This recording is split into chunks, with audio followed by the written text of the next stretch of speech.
মৃদু শৈত্যপ্রবাহের মধ্যেও দেশ জুড়ে রেকর্ড পরিমাণ বৃষ্টির আশঙ্কা প্রকাশ করেছেন কানাডার সাসকাচুয়ান বিশ্ববিদ্যালয়ের আবহাওয়া ও জলবায়ু বিষয়ে পিএইচডি গবেষক আবহাওয়াবিদ মোস্তফা কামাল পলাশ। সোমবার সামাজিক যোগাযোগ মাধ্যম ফেসবুকে তিনি এ বিষয়ক একটি পোস্ট দেন। পোস্টে তিনি লেখেন, আগামী ২০ ও ২১ ডিসেম্বর বাংলাদেশের ওপর রেকর্ড ব্রেকিং পরিমাণে শীতকালীন বৃষ্টির প্রবল আশঙ্কা করা যাচ্ছে।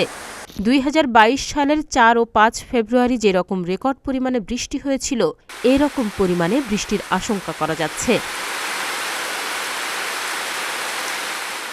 এদিকে আগামী ১৮ ও ১৯ ডিসেম্বর দক্ষিণ পশ্চিম বঙ্গোপসাগরে একটি লঘুচাপ সৃষ্টি হওয়ার প্রবল আশঙ্কা করা যাচ্ছে। দুর্ভাগ্যক্রমে একই সময়ে ভারত ও বাংলাদেশের ওপর দিয়ে একটি শক্তিশালী পশ্চিমা লঘুচাপ অতিক্রম করবে। স্থলভাগের ওপরে পশ্চিমা লঘুচাপ ও সমুদ্রের ওপর লঘুচাপের মিলিত প্রবাহে আগামী ২০ ও ২১ ডিসেম্বর বাংলাদেশের ওপর রেকর্ড ব্রেকিং পরিমাণে শীতকালীন বৃষ্টির প্রবল আশঙ্কা করা যাচ্ছে। এ সময়ে আবহাওয়াবিদ আরও লেখেন, সম্ভাব্য এই ভারী বৃষ্টি সম্বন্ধে আমি শতকরা ৯৯% বেশি নিশ্চিত।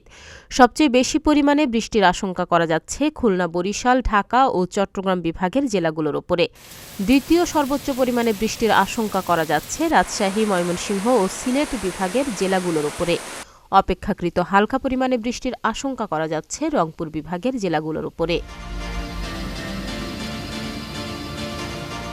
খুলনা, বরিশাল, ঢাকা ও চট্টগ্রাম বিভাগের জেলাগুলোর আলু চাষিদের ব্যাপক ক্ষয়ক্ষতির আশঙ্কা করা যাচ্ছে ভারী বৃষ্টিতে পানি জমে যাওয়ার কারণে। এসব বিভাগের কৃষকদের পরামর্শ দেয়া যাচ্ছে যে আজ থেকে ২২ ডিসেম্বর পর্যন্ত আলুর জমিতে কৃত্রিম সেচ না দেওয়ার জন্য। একই সাথে দক্ষিণাঞ্চলের কৃষকদের পরামর্শ দেয়া হচ্ছে কৃষি জমি থেকে অতিরিক্ত পানি নিষ্কাশন করে রাখার জন্য এবং প্রস্তুতি নিয়ে রাখতে।